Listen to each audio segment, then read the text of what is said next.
David Chen was 35 years old and had been raising his daughter Lily alone for 3 years when the pediatric oncologist had sat them both down in her office at Seattle Children's Hospital and had explained as gently as possible that Lily's persistent fatigue and unexplained bruising and frequent infections over the past several months weren't just normal childhood illnesses, but were symptoms of acute lymphoblastic leukemia, a cancer of the blood and bone marrow that would require intensive chemotherapy treatment immediately and that had a good survival rate with proper treatment, but would be a long, difficult battle that would completely upend their lives. And David had sat there holding 8-year-old Lily's small hand and trying to appear calm and reassuring for her sake, even though he felt like the floor had disappeared beneath him because he was already stretched impossibly thin as a single parent working full-time and managing everything alone.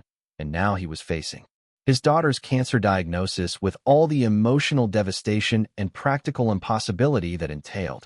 Lily's mother, Jennifer, had left when Lily was 5 years old, had walked out during what David had thought was a temporary rough patch in their marriage, and had never come back, had moved across the country and had minimal contact with Lily since then, sending occasional birthday cards, but providing no financial support or parental involvement. And David had been functioning as effectively a single parent for 3 years, managing his full-time job as a software engineer at a mid-sized tech company in Seattle, while also handling all the cooking and cleaning and homework help and bedtime routines and parent-teacher conferences and everything else that parenting a young child required. It had been exhausting but manageable when Lily was healthy and his job was stable and he had his routine established. But now with Lily's leukemia diagnosis, everything was about to become exponentially more complicated and difficult. The oncologist had explained that Lily's treatment protocol would involve intensive chemotherapy for approximately 2.5 years, starting with an induction phase of very aggressive chemotherapy to achieve remission, followed by consolidation therapy, and then maintenance therapy, and that during the intensive phases Lily would need to stay in the hospital for extended periods and would be extremely vulnerable to infections and would likely experience severe side effects, including nausea and hair loss and extreme fatigue, and that even during outpatient phases, she would need constant supervision and couldn't attend regular school and would require numerous clinic visits and blood draws and adjustments to treatment based on how her body responded. David had listened to this overwhelming information while simultaneously trying to process how he was going to manage his daughter's cancer treatment while also keeping his job and paying their bills and maintaining some semblance of normal life. The financial component had become clear very quickly when David's insurance company had sent him the first round of coverage determinations, showing that while his employer-provided health insurance would cover standard chemotherapy protocols and hospital stays with his normal copays and deductibles, there was an experimental immunotherapy drug that Lily's oncologist strongly recommended as an addition to the standard protocol, because recent clinical trials had shown it significantly improved outcomes for pediatric acute lymphoblastic leukemia patients. But this experimental drug wasn't FDA-approved yet for pediatric use, and therefore wasn't covered by insurance and would cost approximately $180,000 for the full course of treatment that Lily would need over the next 2 years.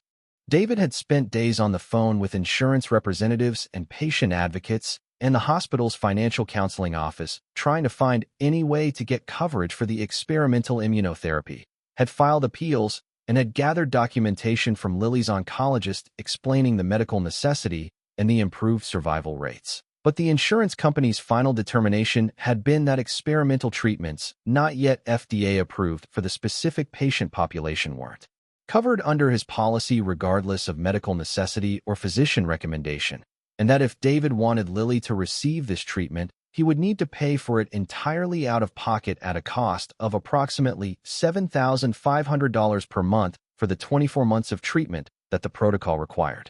David had approximately $12,000 in savings, which he'd accumulated over several years of careful budgeting as a safety net for emergencies exactly like this. But $12,000 was nowhere near the $180,000 he needed. And he'd looked into medical loans and had found that the interest rates were predatory, and even if he could qualify for loans that sized, the monthly payments would be completely unmanageable on top of his existing mortgage and childcare costs and regular living expenses. He'd researched charity care programs and financial assistance funds, but had found that most programs had income limits, and his software engineer's salary of approximately $95,000 annually put him just above the threshold for most assistance programs, even though that income was nowhere near sufficient to pay for experimental cancer treatment, while also maintaining a household and caring for a seriously ill child. David had made the decision that felt like the only possible choice, which was to find additional work beyond his full-time software engineering job to try to earn the money Lily needed for the immunotherapy treatment.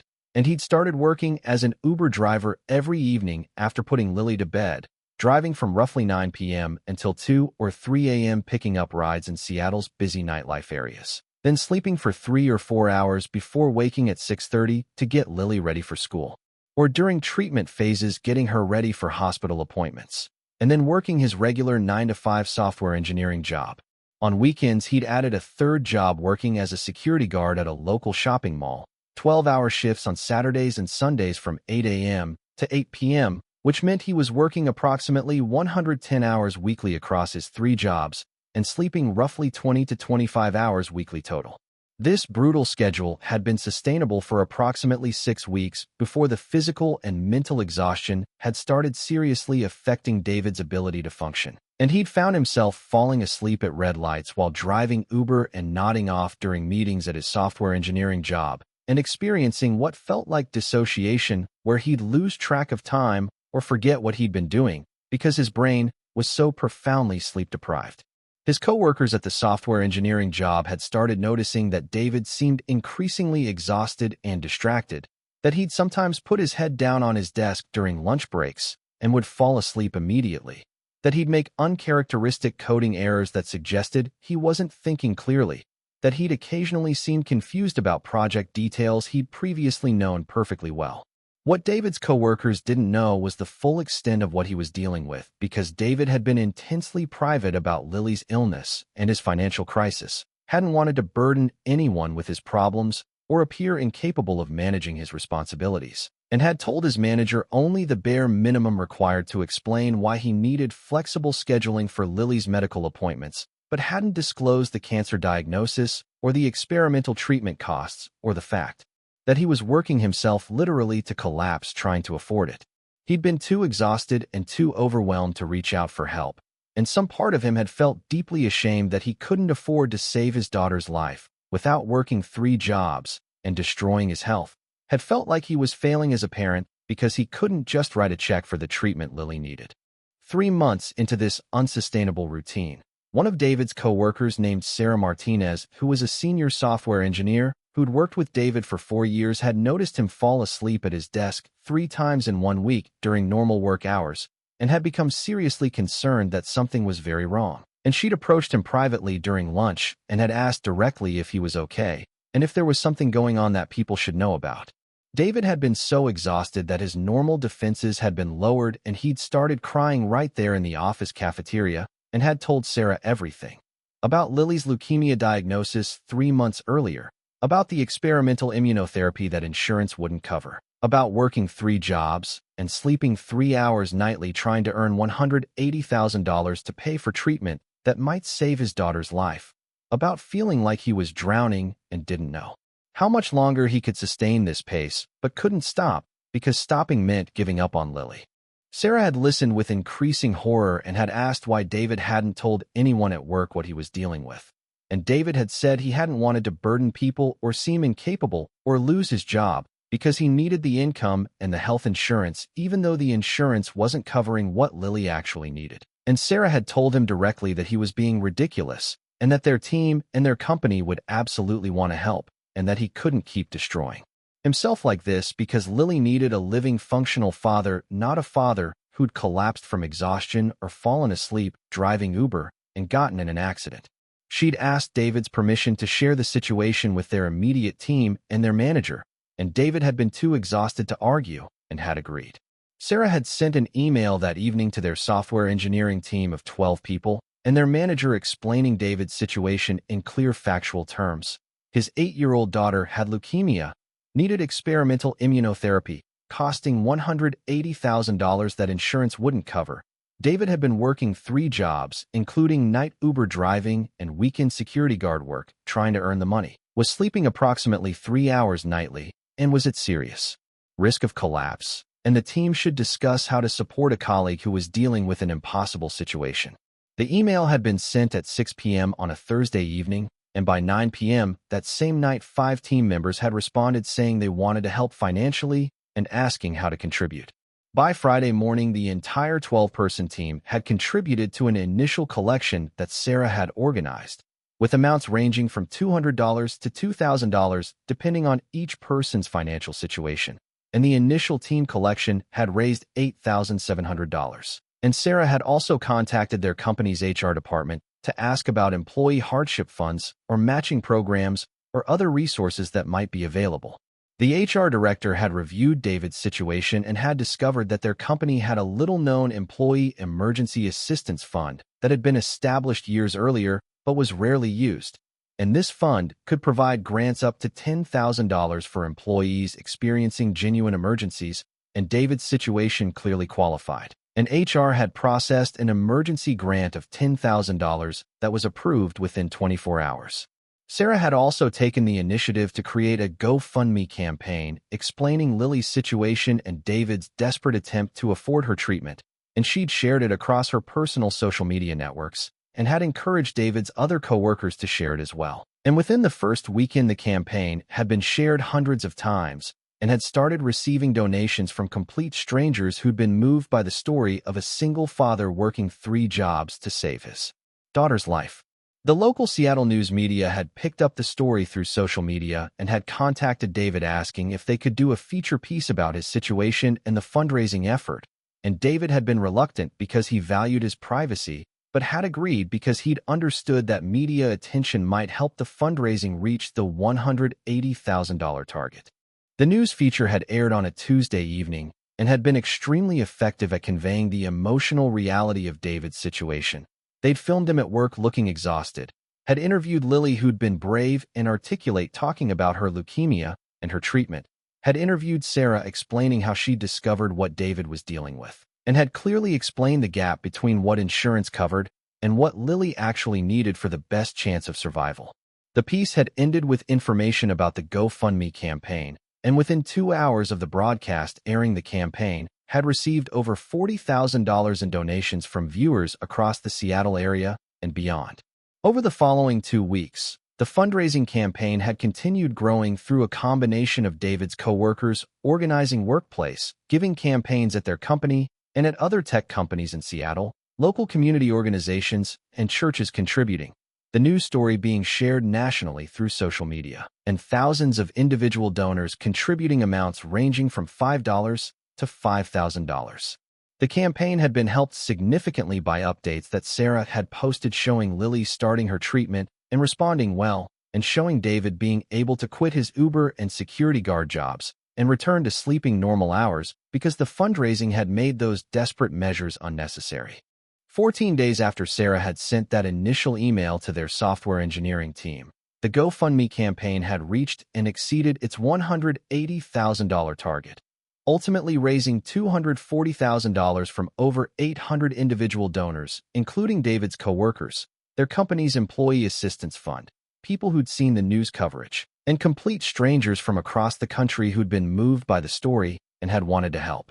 The additional $60,000 beyond the immunotherapy cost had provided David with a financial cushion to cover the other medical expenses and lost work time and childcare needs that Lily's cancer treatment required over the following 2 years. David had tried to attend work the day after the fundraising target had been reached and had broken down crying at his desk when his co-workers had gathered around him with a card they'd all signed and had told him that they were so relieved he could finally rest and focus on Lily instead of killing himself with exhaustion. And David had managed to say through tears that he'd never experienced anything like this level of support and generosity and didn't know how to adequately thank everyone who'd contributed or how he could possibly pay back this kindness. And Sarah had told him that nobody expected payback and that watching a colleague destroy himself trying to save his daughter while having the means to help and not helping would have been unbearable, and that the whole team was just grateful they'd been able to make a difference. Lily had begun receiving the experimental immunotherapy in addition to her standard chemotherapy protocol, and her oncologist had been pleased with her response to treatment. And by 6 months into her therapy, Lily had achieved complete remission, meaning no detectable leukemia cells in her blood or bone marrow. And while she still needed to continue treatment for another 2 years to prevent relapse, the early response had been extremely encouraging. David had been able to cut back his hours at his software engineering job during the most intensive phases of Lily's treatment when she needed him home more, and his company had been supportive about flexible scheduling and remote work and had made clear that his daughter's health was the priority. 1 year after the fundraising campaign, David had organized a thank you event at a local park where he'd invited everyone who'd contributed to the campaign, along with Lily's medical team and his co-workers and friends. And approximately 200 people had attended, including many of the 800 donors who lived in the Seattle area. And David and Lily had stood together and had thanked everyone for literally saving Lily's life, because without the immunotherapy that the fundraising had paid for, her chances of long-term survival would have been significantly lower. And Lily, who was 9 years old now and had lost her hair to chemotherapy, but was energetic and happy, had made a short speech thanking everyone for helping her dad and helping her get better, and had presented a framed drawing she'd made showing herself and her dad surrounded by hundreds of stick figures representing all the people who'd helped them. 2 years after diagnosis, Lily had completed her full treatment protocol, including both the standard chemotherapy and the experimental immunotherapy, and she'd remained in complete remission throughout treatment. And her oncologist had been optimistic about her long-term prognosis and had explained that while they'd need to continue monitoring for potential relapse the further out from treatment she got without any signs of cancer returning, the better her chances of being completely cured. David had returned to working normal hours at his software engineering job and had slowly rebuilt his health and his sleep schedule and his relationship with Lily that had been strained during the period when he'd been so exhausted and overwhelmed that he'd barely been present even when he was physically home. David had also become involved in advocacy work around childhood cancer treatment costs and insurance coverage gaps, had testified at state legislature hearings about the impossible financial burdens placed on families dealing with pediatric cancer, had worked with patient advocacy organizations to push for insurance coverage of experimental treatments that showed clear evidence of improved outcomes, even if they weren't yet FDA-approved for specific patient populations, and had shared his story repeatedly in hopes that it might help change policies and might help other families avoid the desperate situation he'd faced. He'd also established a small fund using the excess money raised beyond Lily's treatment costs to help other families at Seattle Children's Hospital who were facing similar coverage gaps for experimental treatments. And over the following years, that fund had helped 5 other families access treatments their children needed. Sarah, who had initiated the fundraising campaign, had remained close friends with David and Lily and had told David many times that discovering his situation and being able to help had been one of the most meaningful experiences of her professional life, that it had reminded her that work wasn't just about code and deadlines, but about the human beings behind the job titles, and that taking care of colleagues dealing with crisis was a fundamental responsibility of any decent workplace culture. She'd also pushed their company to improve its employee assistance programs and to make information about available resources much more visible so that other employees facing emergencies wouldn't suffer in silence the way David had been suffering before she'd noticed his exhaustion. David Chen's story reminds us that his 8-year-old daughter Lily was diagnosed with acute lymphoblastic leukemia and needed experimental immunotherapy, costing $180,000 that insurance wouldn't cover. And David worked 3 jobs, including night Uber driving and weekend security guard work, sleeping only 3 hours nightly, trying to earn the money to save his daughter's life. And he would have continued destroying himself until he collapsed if his co-worker Sarah hadn't noticed him falling asleep at his desk and had organized a fundraising campaign that raised $240,000 in 2 weeks from 800+ donors. Childhood cancer is devastating financially. Lily's standard chemotherapy was covered by insurance with normal copays. But the experimental immunotherapy her oncologist strongly recommended, shown in clinical trials to significantly improve pediatric leukemia survival rates, wasn't FDA-approved yet for children, so insurance denied coverage. $180,000 out of pocket. David made $95,000 annually as software engineer, Sounds comfortable until you're raising a child alone and need experimental cancer treatment. Too high for charity care programs. Too low to afford treatment. Classic American healthcare gap. David started working 3 jobs. Software engineering 9 to 5, Uber driving 9 p.m. to 3 a.m., security guard weekends. 110 hours weekly. Sleeping 3 to 4 hours nightly. 6 weeks into this schedule, he was falling asleep at red lights, nodding off in meetings, making coding errors from exhaustion. Coworker Sarah noticed him sleeping at desk repeatedly, asked what was wrong. David broke down, told her everything. Daughter's cancer, insurance denial, 3 jobs, desperate exhaustion. Sarah got permission to tell their team. Sent email Thursday evening explaining situation. By Friday morning, 12 team members contributed $8,700. Company HR discovered emergency assistance fund, granted $10,000. Sarah created GoFundMe, shared on social media. Local news covered story. Tuesday evening broadcast. Within hours, $40,000 donated. 2 weeks later, $240,000 raised from 800-plus donors. Co-workers, community, strangers nationwide moved by single dad, working himself to death, trying to save daughter. Lily got the immunotherapy. Achieved remission 6 months into treatment. Completed full 2-year protocol. Remained cancer-free. Good long-term prognosis. David quit Uber and security jobs, returned to normal sleep. Focused on being present father instead of exhausted ghost. Excess $60,000 created fund, helping 5 other families at Seattle Children's Hospital access experimental treatments, insurance denied. David had been suffering silently, ashamed he couldn't afford to save his daughter, didn't want to burden colleagues. Sarah's intervention saved him from collapse, saved Lily's life. Workplace solidarity isn't abstract. It's co-workers noticing exhaustion and choosing to help instead of looking away. 800 donors proved healthcare gaps don't have to mean death sentences if communities refuse to accept that vulnerable children die because treatments cost too much. Like, subscribe, and share if you believe childhood cancer treatment shouldn't bankrupt families. Join the conversation. Have you or family faced medical costs insurance wouldn't cover? How did you survive? Share below. Remember, David wasn't irresponsible. He had insurance, had savings, had good job.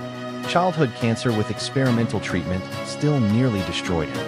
Medical bankruptcy isn't personal failure, it's systemic cruelty. Support childhood cancer research. Support insurance reform. Support families fighting pediatric cancer.